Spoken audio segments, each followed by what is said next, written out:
가을은 추수의 계절입니다. 그래서 사람들은 누구나 열매에 대한 관심이 많아집니다. 곡식이 잘 익었는지, 또 과일나무에는 좋은 열매가 많이 열렸는지 관심을 많이 가지게 됩니다. 금년에도 모든 것이 잘 되는 것 같아서 저와 여러분은 아이고 금년에도 하나님이 또 풍년 주셔서 감사합니다 하는 그런 마음을 가지고 있었습니다. 그런데 추수가 다 이제 마치기도 전에 집중폭우로 말미암아 많은 논과 밭이 물로 차고 넘쳐가지고 참 그 귀한 것을 다 잃어버린 사람들이 생겼습니다.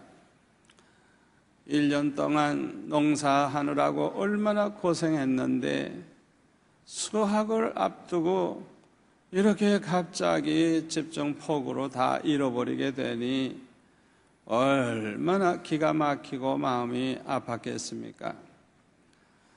여기에서 우리는 또다시 한번 모든 것은 마지막이 중요하구나, 이 마지막이 중요하다는 것을 우리가 깨닫게 됩니다. 무슨 일이든지 시작도 중요하고 중간도 중요하지만은 이 마지막이 제일 중요합니다. 마라톤 경기를 하는 선수가 시작도 잘했고 달리기도 잘해가지고 이제 꼬링을 하려고 하는데 잘만 꼬링하면 이제 1등이 될 텐데 그만 그 몇 미터 앞에서 쓰러져 가지고 일어나지 못했다고 하면 그동안 그렇게 열심히 뛴 게 다 헛수고가 되니 얼마나 기가 차겠어요. 이 마지막이 너무나도 중요한 것입니다. 그래서 욥기 8장 7절에 보면 하나님의 축복을 이렇게 말했어요. 내 시작은 미약하였으나 내 나중은 심히 창대하리라. 시작은 보잘것없었는데 점점 더 좋고 더 잘되고 더 잘돼가지고 나중에는 아주 심히 창대해지는, 이게 바로 하나님의 축복이에요. 여러분 모두가 다 이런 축복을 받으시기를 축원합니다. 그런데 오늘 본문 마태복음 7장 16절에 보면 예수님은 이렇게 말씀을 하셨습니다. 그들의 열매로 그들을 알지니 가시나무에서 포도를 또는 엉겅퀴에서 무화과를 따겠느냐? 이와 같이 좋은 나무마다 아름다운 열매를 맺고 못된 나무가 나쁜 열매를 맺나니 좋은 나무가 나쁜 열매를 맺을 수 없고 못된 나무가 아름다운 열매를 맺을 수 없느니라. 이렇게 말씀을 하셨어요. 여러분 이 말씀을 읽을 때 뭘 깨닫게 됩니까? 뭘 여러분들 깨닫게 돼요? 이 말씀이 아주 주는 중요한 교훈이 있어요. 그것이 뭐냐 하면 좋은 열매를 맺으려고 하면 좋은 나무가 되어야 된다는 거예요. 아무리 좋은 열매 맺기를 기대하면 뭐해요? 나무가 못된 나무인데. 나무만 좋으면 좋은 열매를 맺게 되어 있는 거예요. 그러니까 우리가 무엇보다도 좋은 나무가 되는 게 중요한 것입니다. 이것은 사람도 마찬가지입니다. 사람도 좋은 열매를 맺는 사람이 되려고 하면 그 사람 자체가 좋은 사람이 돼야 돼요. 사람이 좋으면 좋은 아름다운 열매를 맺을 수밖에 없는 것입니다. 그런데 사람들 중에 보면은 처음에는 좋았는데 시간이 지나가니까 좋지 못해지는 사람들이 있어요. 여러분, 과거보다 중요한 게 현재입니다. 과거에 아무리 좋았다고 할지라도 그 사람이 현재는 아주 나쁜 짓만 하고 있어요. 여러분, 그 사람 나쁜 사람입니다. 나쁜 사람인데 한때 좋은 척한 거예요. 그 인간이 본래 나쁜 사람이에요. 그런데 한때 좋은 척한 거예요. 그러나 이와 반대로 과거에는 나빴는데 현재 사람이 너무 좋아, 너무 좋아. 그 사람은 진짜 좋은 사람이에요. 본래 좋은 사람인데 옛날에 좀 잘못됐을 뿐이에요. 여러분, 과거를 묻지 마세요. 과거가 중요한 게 아니에요. 현재가 중요한 거예요. 현재의 그 사람의 모습이 그 사람이 어떤 사람인 걸 보여주는 거예요. 여러분, 어떤 과거를 가지고 있다고 할지라도 과거에 매이지 마시기를 바랍니다. 과거에 매이지 마세요. 중요한 게 현재예요, 현재. 현재요. 참으로 좋은 사람은요, 처음부터 끝까지 좋은 사람이에요. 언제나 변함없이 좋은 사람, 그거 참 좋은 사람이에요. 그런데요, 더 좋은 사람이 있어요. 더 좋은 사람. 더 좋은 사람이 누군 줄 압니까? 갈수록 더 좋아지는 사람. 지내보니까 더 좋아, 더 좋아. 같이 살아보니까 더 좋아, 더 좋아. 아주 진국이야, 진국. 이야, 갈수록 더 좋은 거. 세월이 갈수록 더 좋아지고, 더 좋아지고, 더 좋아지고. 제일 좋은 사람이야.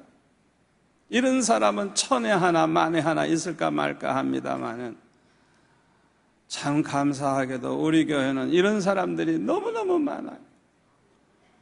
저는 그분들을 생각하면 얼마나 행복하고 얼마나 좋은지. 아버지, 우리 교회에 이렇게 좋은 사람들을 많이 보내주시니 감사합니다. 저는 그 사람들을 생각하면요, 하루에 2번, 3번씩 막 축복 기도가 나와요. 아버지, 축복해 주옵소서, 축복해 주옵소서.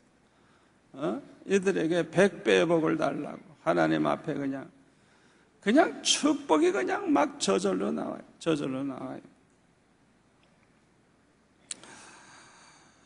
교회들 중에는 오래된 그런 신자들이 도무지 열심도 없고 새벽 기도에도 나오지도 않고 봉사도 잘 안 하고 헌금도 별로 하지도 않고 전도도 1년에 한 명도 전도도 하지도 않고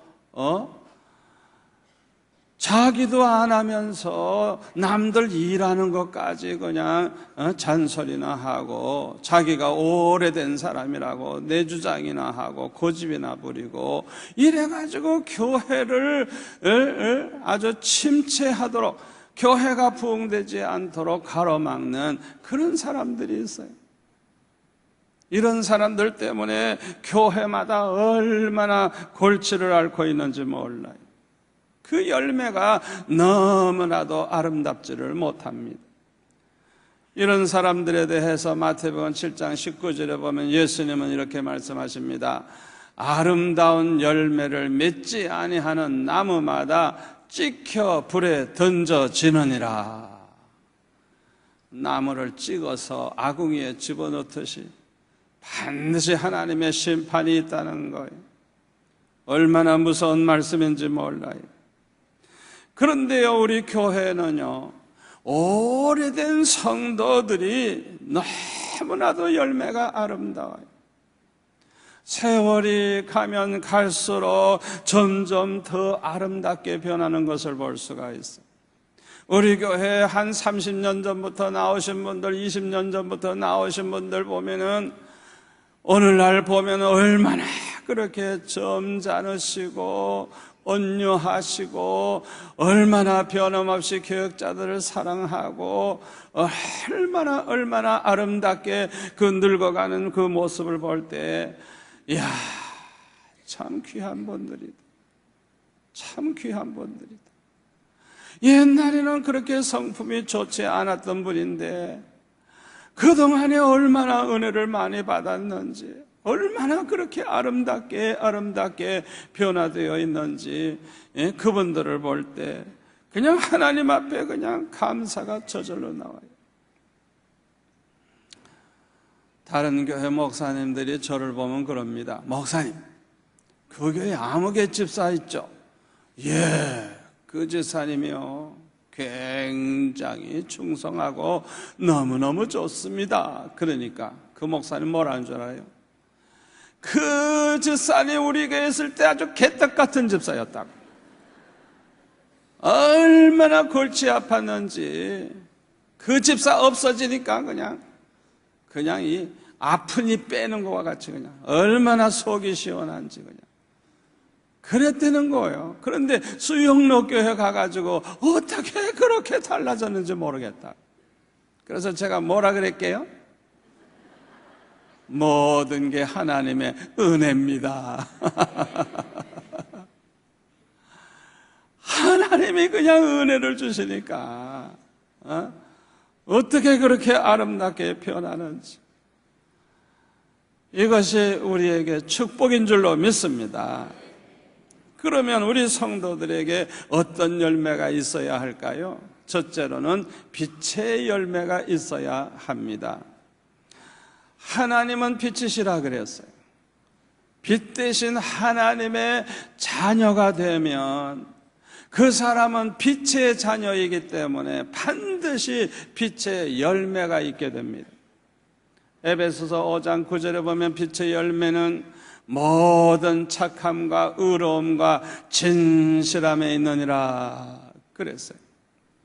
우리가 진심으로 예수를 믿어서 하나님의 구원받은 자녀가 되면 빛의 자녀가 됐기 때문에 반드시 변화가 있어요. 옛날에는 악독했던 사람이 점점 더 착해지고, 옛날에는 불의한 사람이 의로워지고, 거짓된 삶을 살던 사람이 점점 더 진실해지는 것을 볼 수가 있는 것입니다. 그러므로 이렇게 변화되는 것을 자기 자신이 알아요. 예수 믿은 다음에 자기가 얼마나 변했는가를 자기가 알아요. 또 부부지간에 알아요. 자식들이 알아요. 부모가 알아요. 옆에 사람들이 다 알아요. 얼마나 아름다운 일인지 모릅니다. 그런데 분쟁하는 교회들을 가만히 보니까요, 양쪽이 싸우는데요, 다 자기가 옳대. 그래가지고 자기가 의를 위해서 그냥 헌신하는 것처럼 열심히 싸우는데요, 얼마나 악독한 짓을 하는지 몰라요. 얼마나 거짓말 많이 하는지 몰라요. 여러분, 이거 잘못된 거예요. 왜? 빛의 열매는 세 가지가 그대로 열매가 나타나야 돼. 착함과 의로움과 진실함, 이 세 가지가 나타나야 되는데, 의를 위한답시고 어떻게 그렇게 악독한 짓을 하고 어떻게 그렇게 거짓말을 해가면서 상대편을 괴롭힐 수가 있겠어요? 여러분, 이 사람들은요, 하나님의 자녀가 아닙니다. 미안하지만은 빛의 자녀가 아닙니다. 그걸 아셔야 돼요. 그 열매가 그걸 보여주는 거예요. 예수님은 우리에게 원수까지라도 사랑하라 그랬어요. 아니, 원수까지라도 사랑해줘야 되는데 어떻게 믿음의 형제들에게 그렇게 악한 짓을 할 수가 있어요? 여러분, 생각해 보세요. 이런 사람들은 교회를 위하는 것 같으나 교회의 전도의 문을 막고 교회를 망치게 만드는 이 마귀의 종노릇 하는 사람들입니다. 자기가 교회를 위하는 것 같지만은 사실은 교회를 해롭게 하고 있는 거예요. 하나님의 영광을 가리우고 교회 부흥을 가로막고 마귀만 기쁘게 해주는 거예요. 여러분, 이런 사람들을 보면요, 옳고 그름을 이야기할 필요가 없습니다. 다만 입을 꼭 다물고 기도만 해야 됩니다. 그러면 성령께서 다 해결해 주십니다. 우리가 뭐 어른이 그러니 자꾸 따지다가 보면 결국에는 우리도 똑같이 분쟁에 휩쓸려 가지고 불난 집에 불을 더 붙이는 격이 되는 거예요. 그러므로 분쟁을 해결하는 비결은 입 꼭 다물고 뭐만 해? 기도만 하는 거예요. 오늘날 한국교회 분쟁으로 어려움 당하는 교회가 너무너무 많은데 그분들이 이 설교를 꼭 들어야 돼. 예? 나서면 안 되는 거예요. 입을 열면 안 되는 거예요. 입을 꼭 다물고 기도만 하면 하나님의 큰 손이 역사하셔서 다 해결해 주십니다. 아멘. 둘째로 우리 성도들에게는 성령의 열매가 있어야 돼요. 갈라디아서 5장 22절 이하에 보면 성령의 열매가 소개되고 있어요. 오직 성령의 열매는 사랑과 희락과 화평과 오래 참음과 자비와 양선과 충성과 온유와 절제니 이 같은 것을 금지할 법이 없느니라 그랬어요. 이 성령의 열매가 9가지라는 걸 보여주고 있어요.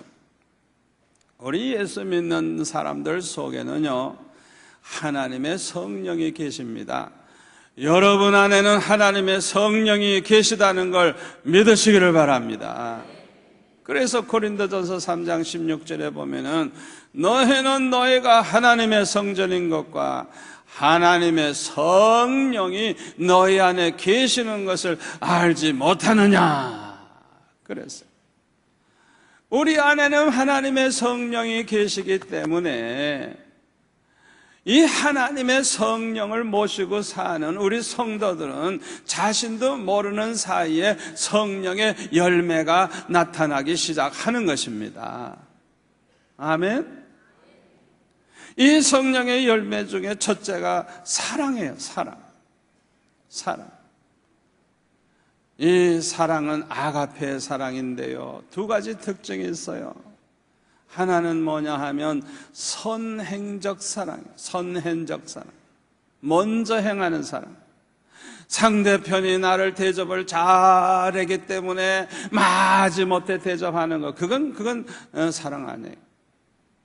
그 사람이 나에게 대접한 적이 없어도 무조건 대접을 내가 먼저 하는 거예요. 그 사람이 나에게 인사 안 해도 내가 먼저 하는 거예요. 그 사람이 나에게 잘해준 일 없어도 나는 잘해주는 거예요. 이게 바로 이 아가페 사랑이에요. 2번째 특징은 희생적인 사랑이에요. 여러분, 희생이 없으면 진정한 사랑은 이루어지지 않습니다. 내가 희생할 때 진정한 사랑을 할 수가 있는 거예요. 나는 손해보고 상대편을 유익하게 하고 나는 어려움을 겪으면서도 상대편을 좋게 해주고, 그게 바로 이 사랑인데, 이 사랑은 너무나도 아름다운 사랑입니다. 사람들의 마음속에 이런 사랑이 있으면요, 세상은 아름다워집니다. 천국 같은 세상이 돼요. 가족들의 마음속에 이런 사랑이 있으면 그 가정은 천국과 같은 가정이 됩니다. 우리 교회 안에 성도들이 모두가 다 이런 사랑이 있으면 이 교회는 천국과 같은 이런 아름다운 교회가 됩니다. 아멘.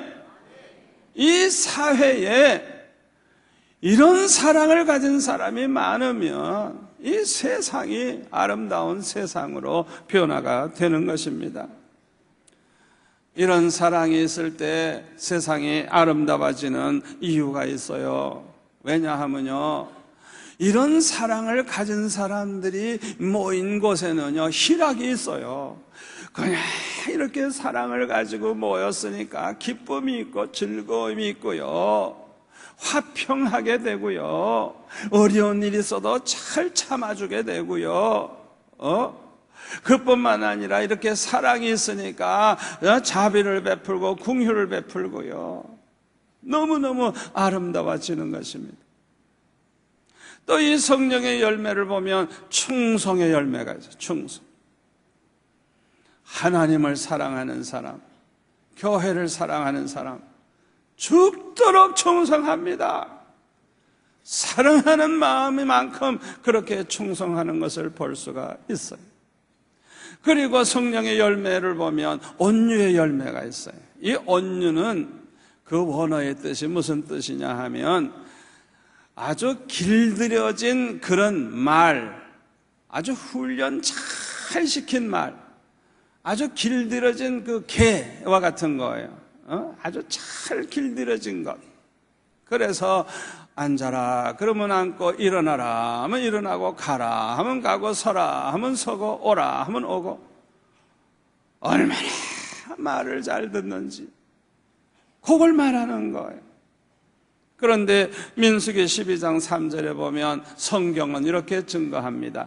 이 사람 모세는 온유함이 지면의 모든 사람보다 더하더라. 여기서 말하는 이 온유함이 바로 그런 뜻이에요. 모세는 아주 훈련을 잘 받아가지고 길들여진 그 개나 말과 같이 하나님 앞에서 얼마나 순종자라고, 얼마나 하나님 쓰시기에 좋은 그런 일꾼인지, 그런 사람이라는 거예요. 그런 사람이에요. 여러분 잘 들으세요. 우리가 은혜를 받아가지고요, 믿음이 자라나서 성숙한 믿음의 사람이 될수록 사람이 온유해진다는 사실을 여러분 아셔야 돼요. 그 사람의 믿음 수준만큼 그 사람은 온유해지는 것입니다. 옛날에는 아주 난폭하고 말도 함부로 하고 성질도 내던 사람이 아주 온유해졌다고 하면 그거는 아주 굉장히 은혜받은 사람이고 아주 성숙한 믿음의 사람이라는 걸 보여주는 거예요. 또 성령의 열매 가운데 마지막은 절제. 여러분, 이 절제 열매도 얼마나 귀한 건지 몰라요. 우리의 믿음이 성숙해지면 성숙해질수록 절제를 잘합니다. 잠언 25장 28절에 보면 자기의 마음을 제어하지 아니하는 자는, 절제가 없는 자죠, 성읍이 무너지고 성벽이 없는 것과 같으니라. 여러분 생각해 보세요. 성벽이 다 무너져 버렸어요. 또 벽이 다 무너져 버렸어요. 무방비 상태예요. 꼭 절제할 줄 모르는 사람은 그 상태와 같다. 무슨 짓 할지 모르는 거예요. 왜? 절제를 못하니까. 얼마나 위험한 상태에 있는지 모르는 거예요. 잠언 16장 32절에 보면 노하기를 더디하는 자는 용사보다 낫고 자기의 마음을 다스리는 자는 성을 빼앗는 자보다 나으니라. 화가 나도 잘 참는 사람, 막 분노가 나도 잘 참는 사람, 이 사람은요 대단한 믿음의 사람입니다. 용사보다 낫다 그래서, 용사보다. 예? 자기 마음을 잘 다스려가지고 절제를 잘해. 이 사람은 그냥 성을 빼앗은 그 장군보다, 그 영웅보다 더 훌륭한 사람이라는 거예요. 그러므로 이 절제를 잘하는 사람들은 교회에 덕을 세우게 되고 자연히 모든 사람들로부터 존경받는 사람이 되는 것입니다. 아무쪼록 저와 여러분은 이 성령의 열매를 다 맺으시기를 축원합니다. 참으로 좋은 사람은요 점점 더 아름답게 변화되는 사람입니다. 기적 가운데 가장 큰 기적은 사람이 변화되는 기적입니다. 이 사람이 변화되는 기적보다 더 큰 기적은 없어요. 사도 바울과 같은 사람은 예수 믿는 사람들을 다 잡아 죽일 마음 가지고 다메섹으로 가다가 그 길에서 부활하신 주님을 만났어요. 주님을 만난 그 자리에서 변화가 일어났는데요, 주님을 위해서, 복음을 위해서 살다가 순교하는 이런 사람으로 변화가 되었어요. 이건 기적입니다. 기적입니다. 우리 교회는 이런 사람들이 너무너무 많아요. 주님을 만난 사람들이 너무 많아요. 주님을 만난 후에 어떻게 그렇게 180도 변화가 됐는지, 그런 분들이 너무 많아요. 이런 분들이 집사님이 되고 권사님이 되고 장로님이 되니까 열매가 얼마나 좋은지, 너무너무 아름다운 열매를 맺는 것을 볼 수가 있습니다. 성령의 은혜를 받은 사람들은요, 성령의 열매만 맺는 게 아니라 신앙생활이 아주 즐거워집니다. 그래서 교회 생활이 즐거워지고요, 기도 생활이 즐거워지고요, 예배 시간이 얼마나 즐거운지, 찬양하는 것이 즐겁고 교회 봉사하는 것이 즐겁고, 또 하나님 앞에 이렇게 참 헌금을 할 때마다 얼마나 기쁘고 즐거운지, 헌금하는 것이 즐겁고, 또 나가서 전도하는 것이 그렇게 즐겁고, 그래서 아주 그냥 그 신앙생활 자체가 아주 너무너무 행복한 그런 신앙생활을 하게 되는 것입니다. 아무쪼록 저와 여러분은 모두가 다 이 복을 받으시기를 축원합니다. 세 번째로, 우리 성도들에게는 전도의 열매가 있어야 돼요. 땅끝까지 복음을 전하라고 하는 것은 주님의 지상명령입니다. 여러분, 이것은요, 해도 되고 안 해도 되는 거 아니에요. 반드시 해야 되는 거예요. 우리가 전도를 하면 새 가족이 들어옵니다. 이 새 가족을 양육을 하면 이 사람이 믿음이 자라나가지고요, 장성한 신자가 되고 일꾼 신자가 돼가지고요, 이 사람이 또 나아가 전도를 하네. 다른 사람을 또 전도하는 거예요. 그래가지고 또 새 가족이 들어오고, 새 가족이 또 양육되면은 또 일꾼 신자가 되고, 이렇게 이 순환이 잘 될수록 건강한 교회, 이런 건강한 교회는 부흥할 수밖에 없어요. 자, 보세요. 여러분 한 사람이 금년 안에 한 명 이상 전도를 해가지고 그분을 이제 새 가족을 모시고 양육을 잘 시켜가지고 그분을 아주 일꾼 신자로 만들어서 이제 그분도 나가 전도한다고 해보세요. 그러면 한 사람이 이제 두 사람이 전도하게 됐죠. 두 사람이 또 전도해서 새 가족 만들고 양육하고 일꾼 만들면 이제 4명으로 늘어나죠. 4사람이 또 그렇게 하면 8명으로 되죠. 8명이 하다 보면 16명 되죠. 16명이 하다 보면 32명 되죠. 32명이 하다가 보면 64명 되죠. 64명이 나가서 하다 보면 128명이 되죠. 이런 식으로 부흥돼 보세요. 50만 신자는 금방 될 줄 믿습니다. 그러니까 저와 여러분이 적어도 1년에 1명 이상은 책임지고 전도를 해서 그 사람을 잘 양육해가지고 일꾼으로 만들어야 돼. 일꾼으로. 아멘. 여러분을 통해서 일꾼이 만들어져야 돼요. 그렇게 만드는 여러분들이 된다고 하면 부흥은 안 될 수가 없는 것입니다. 우리 교회 목표가 뭡니까? 이 부산을 복음화하고 이 민족을 복음화하고 전 세계에 선교회 함으로 땅끝까지 복음 전하는 게 우리 교회 목표입니다. 여러분은 지금 어떤 열매를 맺고 있습니까? 과거보다 중요한 건 지금이라 그랬어요. 지금 어떤 열매를 맺고 있느냐가 중요하다 그랬어요. 여러분, 가장 중요한 게 뭔지 압니까? 마지막입니다. 마지막 어떤 열매를 맺느냐가 중요한 것입니다. 그런데요, 우리의 마지막이 언제가 될는지 아무도 몰라요. 10년 후가 될라는지 20년 후가 될라는지 오늘이 마지막 날인지 아무도 몰라요. 어떻게 알아요? 갑자기 자다가도 죽는데 오늘이 마지막일지도 몰라요.